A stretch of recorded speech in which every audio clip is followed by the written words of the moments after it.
আসসালামু আলাইকুম। আমার চ্যানেলে আপনাদের সকলকে স্বাগত।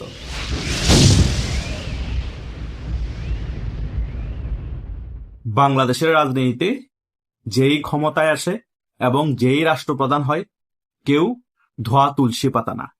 আমরা যখন যেই রাষ্ট্রপ্রধান হয়, সে রাজনৈতিক দলের সকলে মিলে তাকে তেল মর্দন করতে করতে এমন এক পর্যায়ে নিয়ে যায় যে তার কোনো ভুল হতে পারে না। এই প্রধানমন্ত্রী যা করে সেটাই রাইট। তিনি একেবারে যেটাই করবেন সেটাই সঠিক বলে বিবেচিত হবে। এই বিষয়টা আমরা 2009-এর পরে যখন আওয়ামী লীগ ক্ষমতা এসেছিল তখন আমরা এই বিষয়গুলো দেখতে পাইনি 2014 সাল পর্যন্ত। 14 সালের পর থেকে কিন্তু শেখ হাসিনা যাই বলতো বাংলাদেশ আওয়ামী লীগের সকল মন্ত্রী এবং সকলেই সেটা মেনে নিতে বাধ্য হতো। মানে শেখ হাসিনা ছিল বাংলাদেশ আওয়ামী লীগের সর্বে সর্বা, মানে ক্ষমতার একটা ব্যালেন্স ছিল না। বাংলাদেশ আওয়ামী লীগেরও 14 সালের পরে যে সকল মন্ত্রীরা ছিল তারা শেখ হাসিনা যাই বলতো সেটা মানতে বাধ্য। তারা কোনো ধরনের প্রভাব বিস্তার করতে পারতো না কোনো বিষয়ের প্রতি। যারাই একটু প্রভাবশালী মন্ত্রী ছিল 14 সালের পরে শেখ হাসিনা ওদেরকে মন্ত্রণালয় থেকে সরিয়ে দেয় এবং অনেকে আওয়ামী লীগ ছেড়ে চলে যায়। এরপরেই 2014 সাল থেকে 2024 সাল পর্যন্ত শেখ হাসিনা এককভাবে একক নিয়ন্ত্রণে বাংলাদেশ আওয়ামী লীগ পরিচালনা করে। সর্বশেষ পরিণতি কি হয়? 5 আগস্টে ষড়যন্ত্রমূলক একটি গণ অভ্যুত্থান, খুব বিশ্রীভাবে আওয়ামী লীগের পতন হয়। এই কাহিনীটা কেন বলেছি তার মেইন রিজন হচ্ছে, কখনো একটি গণতান্ত্রিক দেশের মধ্যে এককভাবে যখন ক্ষমতা প্রধানমন্ত্রীর হাতে চলে যায়, অন্যান্য সকল মন্ত্রীদের কাছে কোনো ক্ষমতা থাকে না, তাদের কোনো মতামত থাকে না এবং তাদের আধিপত্য থাকে না তাদের মন্ত্রণালয়ে, তখন এই ধরনের খুব খারাপ একটা পরিস্থিতি যে কোনো সময় ফেস করতে হয়। সেম একই প্যাটার্নে কিন্তু বিএনপি আগাচ্ছে। শেখ হাসিনা যেটা প্রথমবার ক্ষমতায় 2009 সালে আসার পরে 2014 সাল পর্যন্ত করে নাই, সেটা কিন্তু বিএনপি এই প্রথম টার্ম অনেক বছর পরে ক্ষমতায় আসার পরে সেটা শুরু করে দিয়েছে। তারেক জিয়াকে এমনভাবে তৈলমর্দন করছে, তার আশেপাশের সকল মন্ত্রীরা, আশেপাশের সকল নেতারা এবং মিডিয়া যেভাবে হাইপ তুলছে এই তারেক জিয়াকে নিয়ে, তাকে পীর আউলিয়া দরবেশ বানিয়ে ফেলা হচ্ছে। সকল কিছু এখন তারেক জিয়া কেন্দ্রিক হয়ে গিয়েছে। কখন কে কোন টাইমে মন্ত্রণালয় থেকে বাদ যাবে, কে কখন স্পিকার হবে, কে কখন প্রতিমন্ত্রী হবে, কে কখন প্রতিমন্ত্রী থেকে বাদ গিয়ে মন্ত্রী হবে, কোনো কিছুই বোঝা যাচ্ছে না। কে মন্ত্রী থেকে বাদ দিয়ে তাকে দল থেকে বহিষ্কার করা হবে, কেউ কিছুই বুঝতে পারছে না। মানে তারেক জিয়া কখন কি করবে, তারেক জিয়া ডিসিশন কি হতে পারে, সকলে কনফিউশন থাকছে। আর তারেক জিয়া যেটাই করবে সেটাই ফাইনাল, এখানে কারো মতামতের কোনো জায়গা নেই। যারাই প্রভাবশালী নেতা ছিল বিএনপির মধ্যে তারা এখন খুবই কোণঠাসা, কারণ তারা খালেদা জিয়াকে খুব পছন্দ করতেন, খালেদা জিয়া যাতে নেতৃত্বে থাকে সেটা চাইতেন। সেই জিনিসটা আবার তারেক জিয়া পছন্দ করতে না। যারাই তারেক জিয়া যখন লন্ডনে ছিল তারেক জিয়ার সাথে কানেক্টেড ছিল, যারাই তারেক জিয়ার সাথে যোগাযোগ ছিল, খুব ভালো সম্পর্ক ছিল, তারাই এখন ভালো পর্যায়ে আছে, ভালো মন্ত্রণালয় আছে, তারা এখন সারা বাংলাদেশে আধিপত্য বিস্তার করছে এবং তারেক জিয়াকে এমন ভাবে প্রমোট করছে, তারেক জিয়া সর্বসর্বা বাংলাদেশের, তারেক জিয়া যাই বলবে সেটাই শেষ কথা। কোনো মন্ত্রণালয় তারা কারো কোনো মতামত না, কেউ কোনো কিছু করতে পারবে না তারেক জিয়া নির্দেশ ছাড়া। মানে প্রভাবশালী মন্ত্রী নাই, ক্ষমতার শেয়ারিংটা একেবারেই নেই।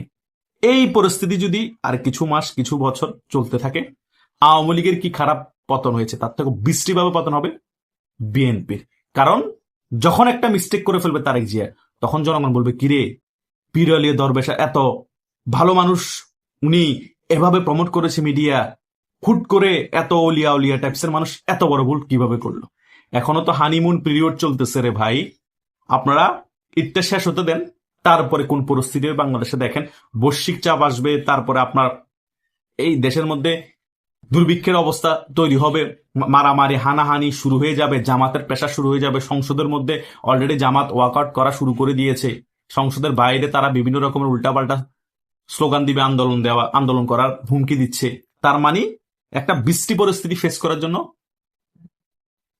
বসে থাকতে হবে বিএনপিকে ঈদের পর। হানিমুন পিরিয়ড ঈদের পরে শেষ।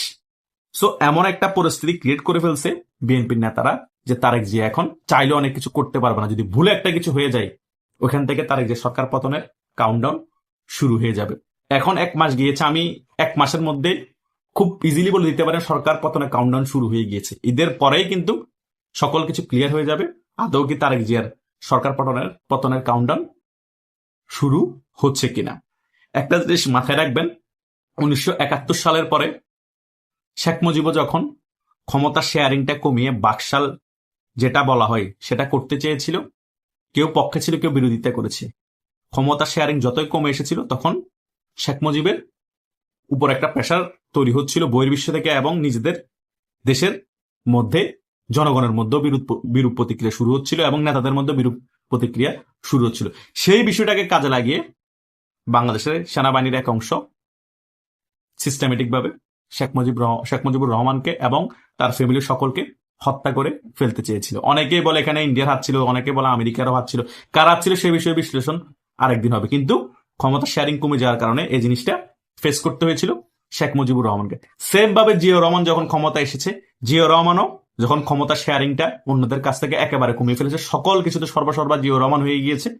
জিয়াউর রহমানের কিন্তু সেম পরিণতি হয়েছে সার্কিট হাউসের মধ্যে, জিয়া রহমানকে মেরে ফেলা হয়েছে। সেখানেও কারা জড়িত কিভাবে মেরেছে সেটা পরের বিষয়, কিন্তু ক্ষমতা শেয়ারিং কমে যাওয়ার ফলে কিন্তু এই বিষয়টা হয়েছে। এরপরে এরশাদ যখন সর্বসর্বা হয়ে গিয়েছে তখন এরশাদের সেম পরিণতি হয়েছে। এরশাদও কিন্তু প্রথম ক্ষমতা শেয়ারিং করেছে, কিন্তু যখন একেবারে কমিয়ে নিয়ে এসেছে, তিনি সর্বসর্বা হয়ে যেতে চেয়েছে, তখন এরশাদেরও পতন হয়েছে গণ অভ্যুত্থানের মাধ্যমে। আমরা এই সকল বিষয় দেখেও আমরা শিক্ষা অর্জন করি না। কিন্তু 1991 সালে যখন বিএনপি ক্ষমতা এসেছিল তখন কিন্তু খালেদা জিয়া এককভাবে সর্বসর্বা ছিল না। তিনি প্রধানমন্ত্রী থাকলেও প্রভাবশালী কিছু এমপি ছিল, যেমন সাইফুর রহমানের মতো প্রভাবশালী এমপি ছিল, তিনি মন্ত্রী ছিল, তো ওনার কথার একটা ওয়েট ছিল, উনি প্রভাবশালী ছিল, সকল কিছু চাপিয়ে দিতে পারতো না। সেম 1996 সালেও যখন আওয়ামী লীগ ক্ষমতায় ছিল, আওয়ামী লীগেরও অনেক প্রভাবশালী মন্ত্রী ছিল, এককভাবে শেখ হাসিনা অনেক কিছু চাপিয়ে দিতে পারতো না, তাদেরও মতামতের গুরুত্ব ছিল। এই দুটো টার্ম ছাড়া বিএনপি এবং আওয়ামী লীগের 2001-এর পর থেকে শুরু হয় আস্তে আস্তে ক্ষমতা শেয়ারিং বাদ দিয়ে এককভাবে ক্ষমতা নিয়ন্ত্রণের পালা। প্রধানমন্ত্রী যে হয় তিনি যাই বলবে সেটাই ফাইনাল। কোন মন্ত্রণালয়ের মন্ত্রী থাকলো তারা তাদের মতামত দিতে পারতো না। ক্ষমতা শেয়ারিং একেবারে কমে যায়, সকলে জি হুজুর হা হুজুর শুরু হয়ে যায়। এক থেকে এখনো 2026 সালে এসেছে, এখনো চলমান আছে।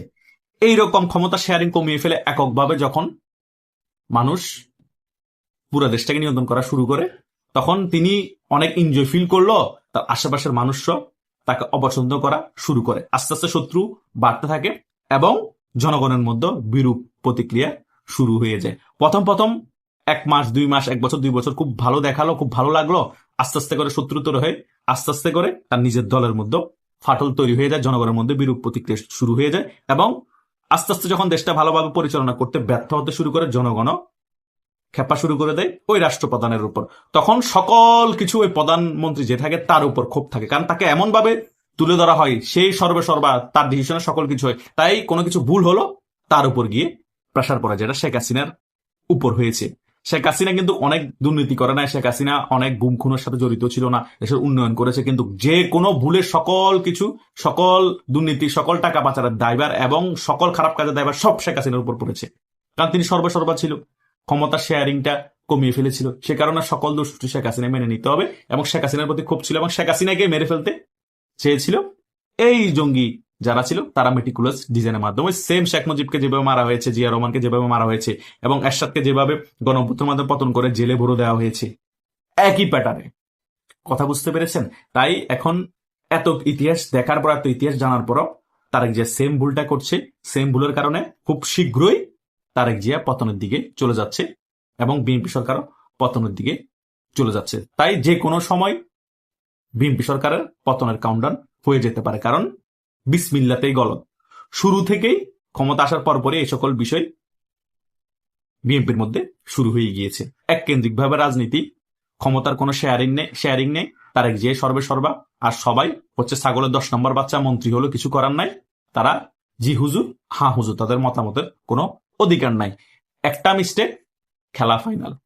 বিএনপি পতনের জন্য জন আন্দোলন নামবে, আওয়ামী লীগও সেটার সুযোগ নিবে এবং তারেক জিয়া পালিয়ে যাওয়ার জন্য বাংলাদেশ থেকে বাধ্য হবে।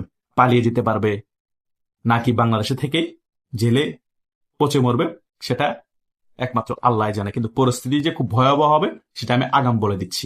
আপনাদেরকে তো A to Z বলেছি যে আমাদের বাংলাদেশের জন্য এককভাবে ক্ষমতা যখন তারা কুক্ষিঘাত করে ফেলে, শেয়ারিং করে না, মতামতের অধিকার থাকে না কোনো মন্ত্রীদের, তখন কিন্তু এই জিনিসটা ফেস করতে হয় 2 দিন আগে বা 2 দিন পরে। সেটা কিন্তু তারেক জিয়ার জন্য অপেক্ষা করছে। এটা লিখে রাখেন আজকের দিনটা, হয়তো 1 বছর পর, হয়তো 5 বছর পর, হয়তো 10 বছর পর আওয়ামী লীগ থেকেও ভয়াবহ পতন হবে যদি এই প্যাটার্নে বিএনপি আর কিছু মাস রাজনীতি করে যায়। ধন্যবাদ সকলকে। আশা করছি সকল বিষয় বুঝতে পেরেছেন। তবুও কোনো প্রশ্ন থাকলে, কোনো কনফিউশন থাকলে আমাকে ফেসবুকে, মেসেঞ্জারে এবং হোয়াটসঅ্যাপে নক করতে পারেন, বা এখানের কমেন্ট বক্সে কমেন্ট করতে পারেন। আমি উত্তর দেওয়ার চেষ্টা করব। ধন্যবাদ সকলকে।